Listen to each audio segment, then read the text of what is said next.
We are the Morning Hustle. What up, y'all? It's the Morning Hustle with Lil Rel and Kyle Santillian. And we love it when we have guests, man. This brother that slid through today has been killing the game for years now. We're talking about stand-up comedy. We're talking about TV. We're talking about movies. And we're going to start talking about directing and producing. Yeah. Straight out of Chicago. Lil Rel Howery in the building. What's up, bro? What's up? Thanks for having me. Yeah, man. We're glad to have you here today, He's fam. the quietest comedian. Because usually, comedians be loud. Yeah. Most people do too much. I'm not that guy. Yeah. Like, I save literally everything for the stage. So, it's funny because I've had promoters nervous before shows, like, man, he's just chilling. And then I go up there and just rock out. They like, oh, I'm like, yeah, I don't. It's weird because when I started, I was like that, right? Because I think you want to be like, I want everybody to know I do comedy, so you have that energy. But then at some point, you're like, I don't want to participate in that. I save it for the stage and screen. It starts looking like foolery a little bit. It's just too much sometimes. Like, and I love my comedian brothers, but sometimes they can be draining. But it was weird, like, because I do a comedy festival in Chicago or whatever, which we're gearing up for year 2, y'all, September 14th to the 21st. But it felt good last year to be around it because I did miss it. But it's like, dang, y'all got so much random energy. Because you've been so busy with movies and TV, you haven't been around the comics and the stand-ups as much. Well, right? I still tour, but not in the because I don't go to the LA spots like that all the time. You know what I'm saying? But I just miss Chicago. Chicago's just a different energy, and it felt so good to be home. And I've actually been really living off that energy from last year's festival, just being around just real funny people. You know what I'm saying? I thought you did Get Out and went Hollywood. That's what we had. Nah, I went Hollywood way before that. No, I'm joking. Since you brought it up a couple of times already, let's just start there, man. The What's Funny Comedy Festival. Yeah. You and a brother Knowledge put the festival together. Knowledge was your manager at one time. What made you guys come together and create this festival? You know something? It was more or less like, if I could be really honest, and I'm just keeping it 100, I didn't... Doing these, I've done all the other festivals before, and sometimes they give like the black and brown comedians like kind of like the scraps, like the urban show and right. And I wanted just us to be the focus because I think some of the funniest comedians that's ever been doing stand-up comedy has come from black and brown people. So that is what that's not necessarily our focus. We do embrace everybody, but I wanted to make sure that we wasn't down in the pecking order. That's all. Right. And so, and then doing it in Chicago has been amazing because Chicago's a great place for stand up. Last year was one of I've done a lot of stuff in my career, but that's one of the things I was so much proud of. It was all the shows were sold out last year. The energy was good. And this year's gonna be even bigger. We're doing we're screening like 3 of my movies. Nice. We get to brag about the special being shot last year there and being sold somewhere. So it's just gonna be beautiful this year. We got great panels.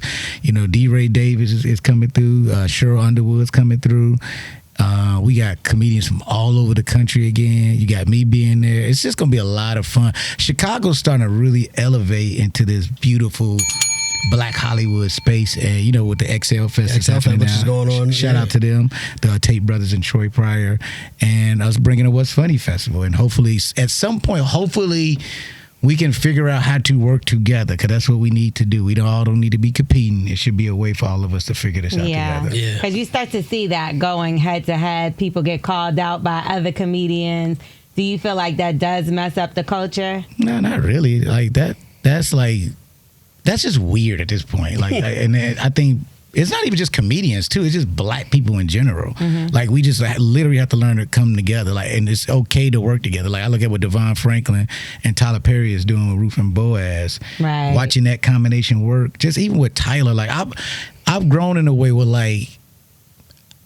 who am I to judge anybody else's art? If that's what that brother doing, I really should be inspired by him being able to create his own stuff and do things the way he want to do it. And that's where I'm at. Tyler Perry is one of the people I look up to now. I feel bad about things I've said in the past because I was wrong. You know what I'm saying? And so just to look at him now and I be extremely inspired by him, and George Lucas and Spielberg are two big inspirations for me. Sidney Poitier as director is an inspiration. People don't talk about that enough. But man, Tyler's a big deal. Then Devon Franklin, what they're doing. Like, I can't wait to see that movie. I saw them at the Stellars. I saw Devon at the Stellars this weekend, and we was talking about that. So it was really, I'm just excited, man, about like just where we're at as a culture. And it's just like you said, even in the comedy space, it's really time for us to come together. Like all this competing and like, no, first of all, nobody want to see comedians beefing anyway. It's weird. It's like not funny. You're more cautious about what you say now because look at what you just said. What you said things about Tyler in the past, right?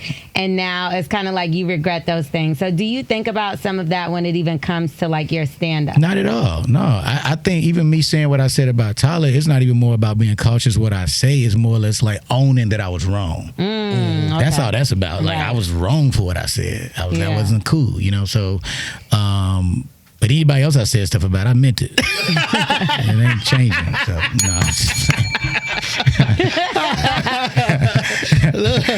You talked about the festival coming up, but also you and Tabitha Brown are working together on Unexpected Christmas. Yes. And you guys are starring in the movie, but from what I understand, you're also executive producers. Yeah. It was what a fun movie to do. A great cast. We can't wait for all of y'all to see it. I've watched it maybe like 4 or 5 times. Already watched it 5 times. Like, that's crazy. So good. But man, shout out to Tabitha Brown. This is the real story today because Phil told an interesting story. But this is so they offered me the role of the uncle in the movie, and I read the whole script. I'm like, why ain't asked me to do the lead?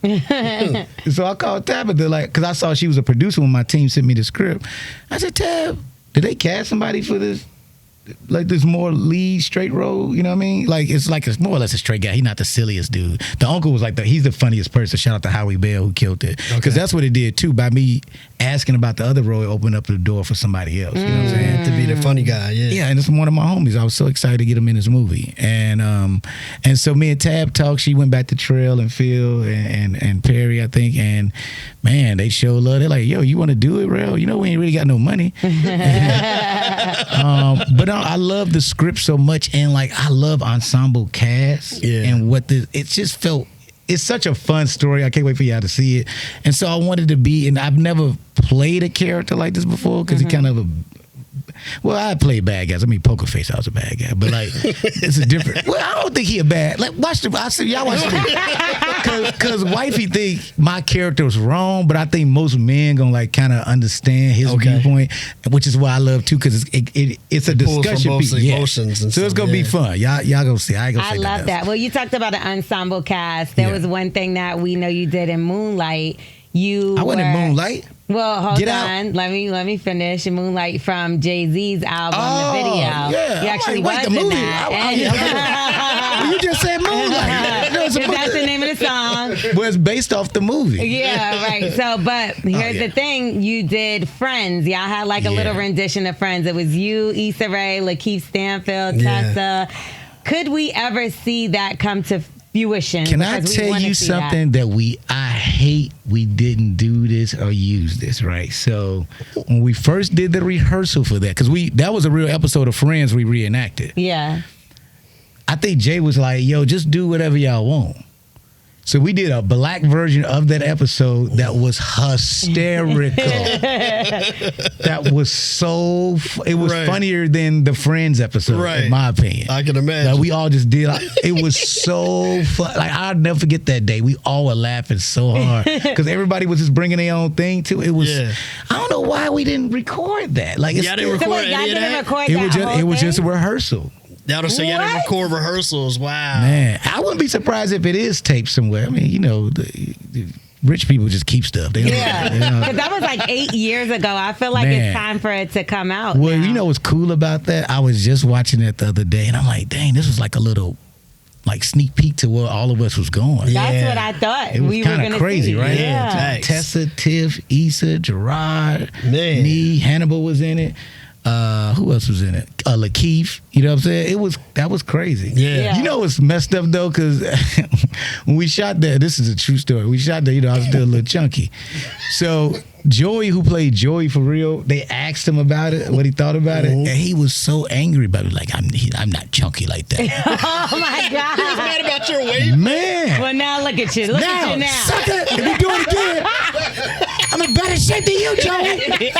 You are the chunky one now. You are. Joey. You are.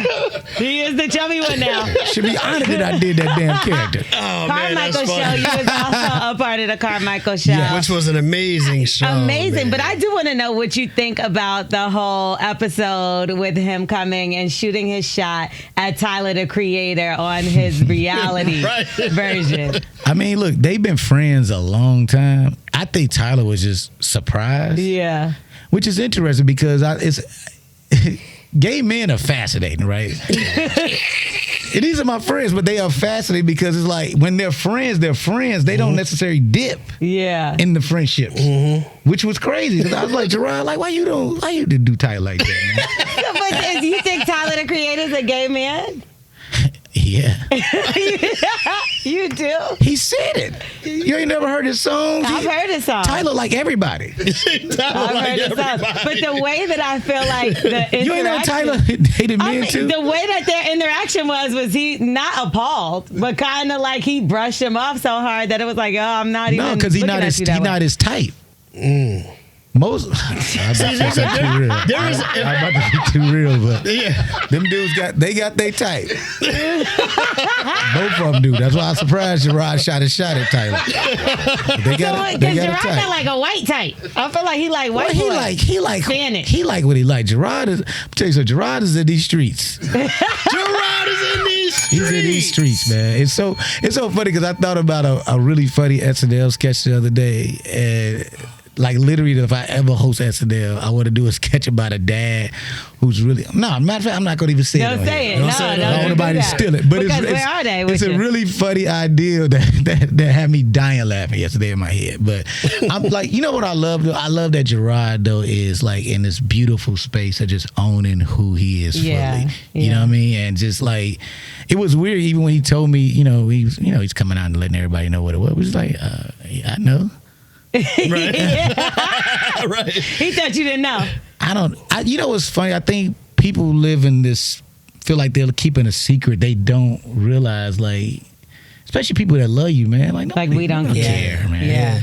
But at the same time, like, and obviously he can live his life and do what he wants to do. But if we go back to the timing of when he came out publicly and the things that he was doing with his stand-up, it did seem to negatively affect his momentum he had going at the time. I don't think so, because you think about the special one, an Emmy that he did, that he came out on. Okay. He That was actually good. won I an Emmy. watched it. He hosted the Golden Globes. Ain't nothing bad about that. HBO gave him that big deal, which is why he able to do it. Like, it wasn't negative at all. What if he had the conversation with you instead of Tyler? About what? Well, Like, if he was like, we've been friends for quite I would have some reacted long- like Tyler. Like, I mean, I get it. I appreciate it, brother, but no, I'm good. Like, I'm good. because that's what's interesting about, like, especially men who like live in homophobia. They tend to think every gay man want them. Yeah. That's That's not true. Yeah. So relax. You So relax. You're not even that cute. know what I mean? Like, I can't go because they all want me. Let's talk about you and family, bro. I know family for you is very important. You know what I mean? Man. We've done interviews in the past where you've had your kids in the studio with us and things of that nature. Yeah. And congratulations on your engagement. Man. Yeah. Number one. And I've read a quote where you said your blended family is the most fascinating part of your life. What's fascinating about it? Well, just it's actually fun getting to know them on my own, right? And it's interesting because it was a time where, like, I felt like we tend to, like, when you're blending families and, these are your kids and it's her kids, you try to, like, let me show you who my kids is, my version of how I see them. Okay. When you really got to build your own relationships. And so that's what me and her really gotten good at. Like, she's building relationships with, Brittany, Judah, and Harlem. My relationship with Dana, Danny, and Dayla, and Dayelle. It's been great, like, building my own. No, but I'm enjoying getting to know them on my own. And, like, I had to figure that out. I had to literally not try to, like, create this blended family dad and just went back to, like, what made me a good dad is just having personal relationships with all the kids. You know what I'm saying? I get it. And Beyonce helped you propose, which is crazier, kind of. I mean, I guess I feel because I'm like, do I keep talking about it, or am I losing my friendship by talking about this so much? Because you know, with the Carters, you kind of got to let stuff. You got to be easy. You got to be easy. Like, look, we talked about it enough. I ain't gonna. They keep bringing it up. It ain't on me. It was more or less Miss Tina, but it still makes me laugh to this day that I can see how irritated Beyonce was because I was supposed to propose like. That song went way too long. She literally was like, it makes me laugh so much. She's like, baby, it's you. Mama, where's he at? I could not find my seat. It's so weird, man. I don't know what. I thought she moved. Because, you know, Beyonce be making all these demands at the concert. I thought she made the crowd move. Like, did you make these people, they change seats? I had to walk out and come back in to find my seat. It was the craziest. I was waiting on that song the whole concert. I was looking at the teleprompter. I was like, all right. Because at the time, wifey thought I was looking at these girls that was up there. She didn't know I was just looking at the teleprompter so I could see the song. She's like, why you keep looking over there? Right. Like, I was looking at the teleprompter. But then, literally, I'm waiting on the song. I had to go to, as soon as I started, I'm in my 40s, so I can't necessarily stop my pee like that. So I was using it. And the song started, I was like, no! Because you know they got all those little porta potties like this. So I yelled at it. You trying to run back. It was a brother in the other porta potty. Hey, man, you okay there, brother? And I'm like, no! I literally yelled. No. True story. You ain't right, man. You knew that song was about to come up. No, I didn't actually. I had no idea. Because we heard like 12 songs. Right. And then I was like, no. You're like, I got time. I was like, you gotta be kidding me. I laughed so hard at that porta potty. I was like, this only happened to only me. Only me. And that cameraman was sweating so hard, like he was waiting on that camera to show you. You know, this earpiece. He's not here yet. Man, that was crazy. But how did you even get so tight in with the Carters, just period? Because it's not easy to get in that circle. You know what the real story is? So it was to see Black Panther. So Ryan Coogler had so I thought this was a regular screening, right? I thought like other people was going to be at this screening. This is a true story. Shout out to Shaka, who works with J Rock Nation, one of his close friends. She invited me to, I thought was a public screening. Yes. So this is a true story. So I was on the phone with Hannibal, right? And he was near where the screener was. I'm like, well, hey, bro, come through. You know what I'm saying? It's a big deal. So I get there, and it's at the IMAX office. Like, they got a theater in the office. I'm like, oh, wait a minute. This is exclusive, right? And so I'm sitting there waiting, right? And then I'm only seeing, like, Khaled walks in, Jerrod walks in, somebody else, like Ryan and his wife is there. And I'm like, is this? Oh, this is. And then when Jay and Beyonce and Miss Tina walked there, it felt like a wind was blowing. I'm not even And they walked in, and I'm like, oh, this is this is before it came out. Right. I'm like, ooh. And I'm trying to like hit Hannibal like, man. Hey, man. But let's cancel that. So here we go. We all in there in the lobby chilling. We hear bang on the window, right? Like, and it's Hannibal. Right? Oh, no. Who invited him? Now, this thing about it. At the time, Hannibal had like that story he told about like making Jay-Z mad when he met Jay-Z. Oh, no. Oh, my God. And so Hannibal was at the window. It was like, yo, who invited Hannibal? And I raised my hand. No. I was like, they'll never invite me to nothing. Because I didn't realize it was like an exclusive screening of Black Panther before it came out. That is hilarious. So we get in there. And wait, did Hannibal get in? He got it. They let him in. See, I would have been quiet. But they were irritated. I could tell. Right. Because it literally was very exclusive. Yeah. Nobody has seen Black Panther yet. We see it in the IMAX for the Right. And so I sit next to Miss Tina in a movie theater, and we was talking during the movie and laughing and stuff and different things, and I don't know, we were just talking, and then she had left her phone. And I grabbed the phone. I'm like, Jay, Miss Tina left her phone. And he was like, yeah, she always doing that. It was real funny. And it was weird because I didn't think anything of that. And then the next week, I get a call from Robbie Reed, who's a casting director, and she works with Miss Tina for her gala she does. Mm-hmm. And she's like, Miss Tina wants you to host her gala. I was like, me? She's like, yeah, she really enjoyed talking to you and thought you was a really good person. And this and that. I'm like, okay. Right.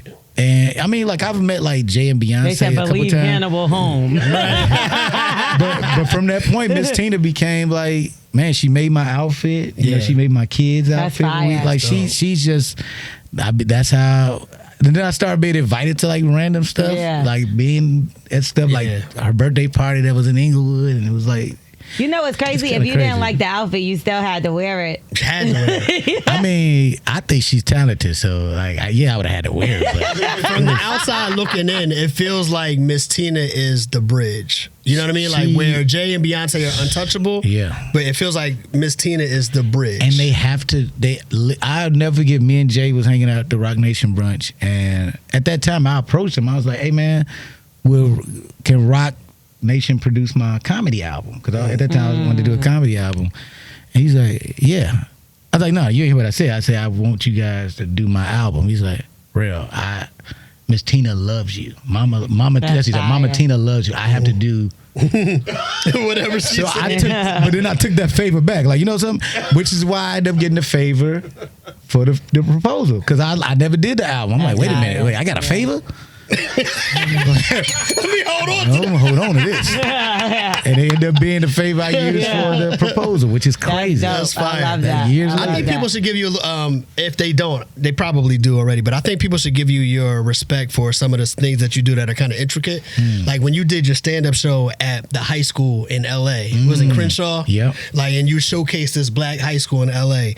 And then in a world where everything is visual and digital, you put out the comedy special, but only audio. Yep. You know what I mean? So you had to like plug in your headphones and listen to it. Like those kind of things, when you're thinking about ideas of how to do something that's different and still showcase like black culture and stuff, like where does that come from and how's it been received for you? It's from my family, man. You know, I was doing an interview not too long ago and I was talking about that. Like, the family I come from, that is all. I mean, even from the movie selections, like Judas and the Black Messiah, I called Ryan.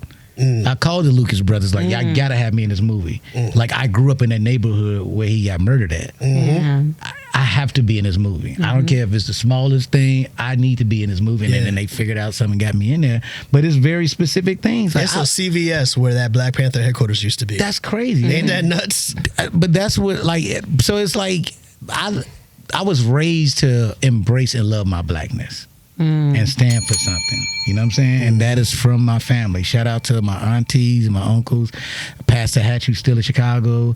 They all still do a bunch of great things in the community, which is crazy. And then like my family's featured they got a public housing museum in Chicago.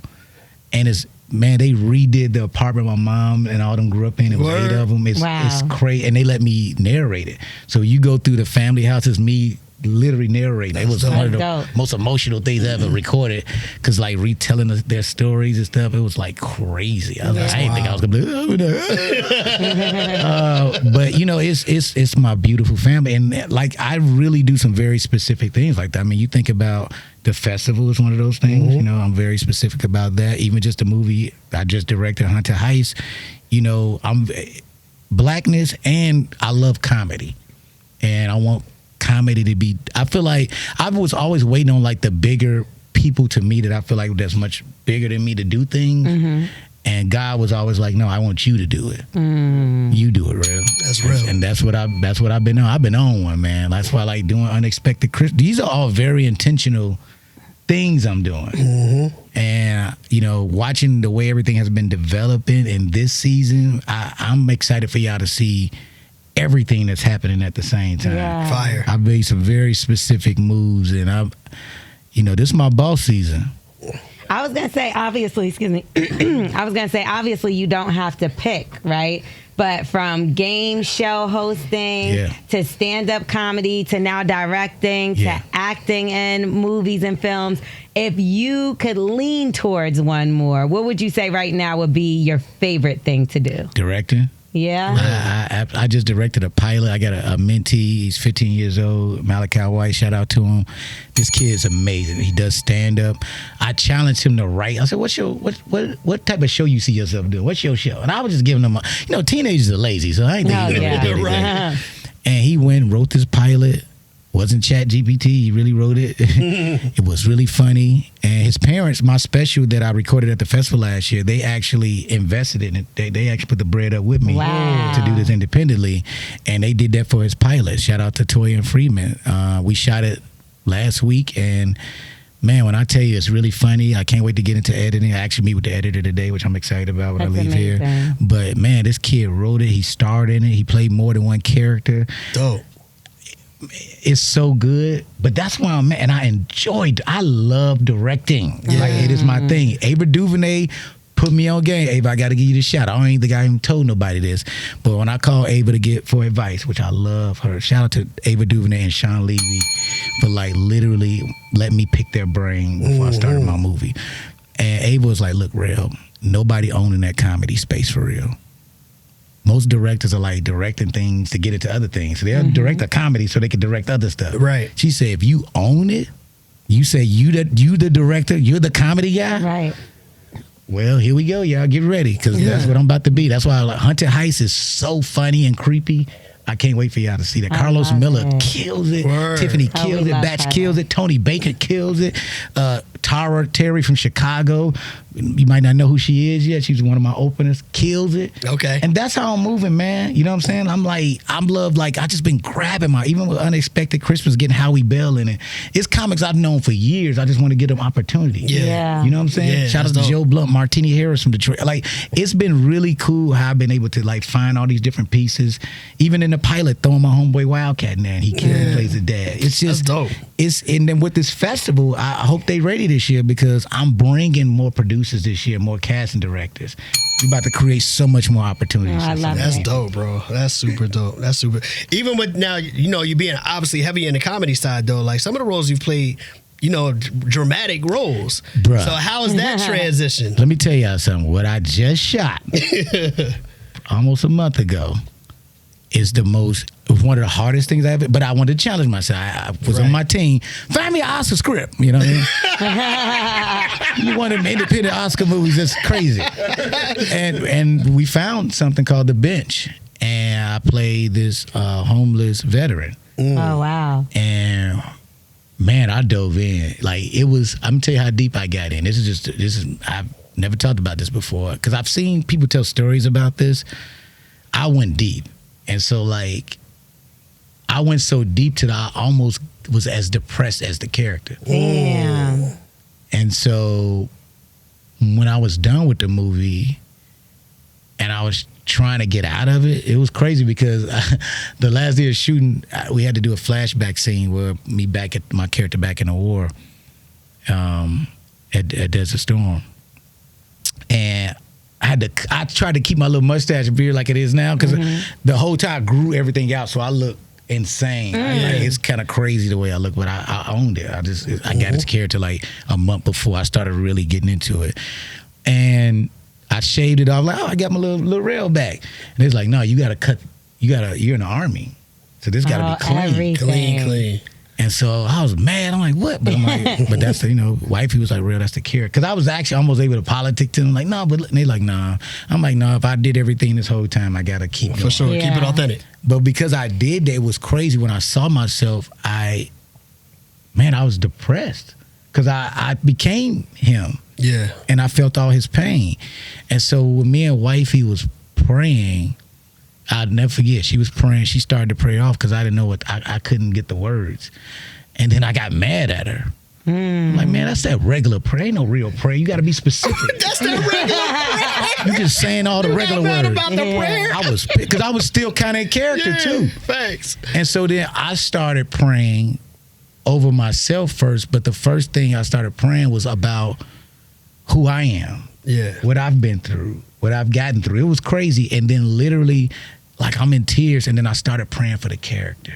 And that's how I got out of it. That's so crazy, because I feel like Damson Idris, he had this story about how he fell into, and he was like talking to the devil. Even he went that deep into character, and that's the scary part about acting, like for it to go from comedy and making people laugh to darkness and not being able to get out of a character. It's hard. I mean, we've seen tragedy from. I mean, my man that played the Joker, right? you know, he went in, and if you don't get yourself out, Yeah, you like Jim Carrey. It's a documentary. I don't know if it's still on Netflix where he played the comedian. Oh dang! I remember. Yeah, he played Andy Kaufman, and man, he was in. Mm-hmm. He became Andy. Like even when you was on set with him, he was talking as Andy. He was throwing people off. Even the people who knew Andy, they literally started because he was in. Yeah, the mind is powerful. But you got to figure out how to get yourself out of that, right? Me and Jamie Foxx was just talking about this because I told him I did this, and he was like, "Yeah, man," because he did that with Ray. That's got to be taxing for people that do those kind of dramatic, serious roles consistently in their career. At least you have comedy to kind of come back and. Yeah, I don't know. That's funny you say that. I don't know. Yeah, I don't even want to watch dramatic stuff right now because that's how crazy it was. I'm like I went to a screening for The Knife, which is Carrie Hilson's husband. He directed and starred in that movie, and it's good, but it had the darkness to it, and I felt like, oh, I don't want to. Yeah. Dang, I must need a break. Yeah. You know what I'm saying? Like, because I went in and it was crazy because I had to tell those people on set, I had to apologize at the end, like, look, y'all, I mean. Wow. So if it was like a little fight scene, I kind of got mad at the other actor. I'm like, man, get in, man. We in it, bro. Right. Damn. I'm fighting you. Yeah, he was like, he done overacted in here. I don't know. but it got them, but they came with me though. Right. Yeah. Because that's where we was at. Damn, bro. You know what I'm saying? Yeah. But I wanted to see if I can do it. Yeah. And so I did it. I was like, I don't know. We're going to do that back to back. But I'm proud of myself. And it's really good. And it's very cool to like humanize these amazing homeless people. People tend to just walk past them and not think about them in their world. Yeah. So it's going to be really cool. I can't wait to see this. Can't Did you wait, tell bro. Jamie? Did Jamie have all them white women with him when you seen him? No, that's my big brother. We seen him. He was in had his Miami with a friends. car He had full it- of the he had white it- He had his women. friends. child. He had his I friends. thought he said he was giving them up because he was delivering. He had his friend. Y'all leave Jamie alone, man. Been through all that. He should be able to have whatever women he wants. He the one that said it. We didn't say nothing. All the stuff he been through, man. Yep. Bro, man, we appreciate you coming Yes. through, bro. You got so much going on. But just to recap, the things that are coming up soon, you got... So we got Code 3 coming out September 12th, a movie I did with Rainn Wilson. Okay. It is so good. I can't wait for y'all to see that. We're going to screen that in Chicago at the festival. You got Unexpected Christmas, November 7th, right, in theaters. It's going to be great. We can't wait for y'all to see that.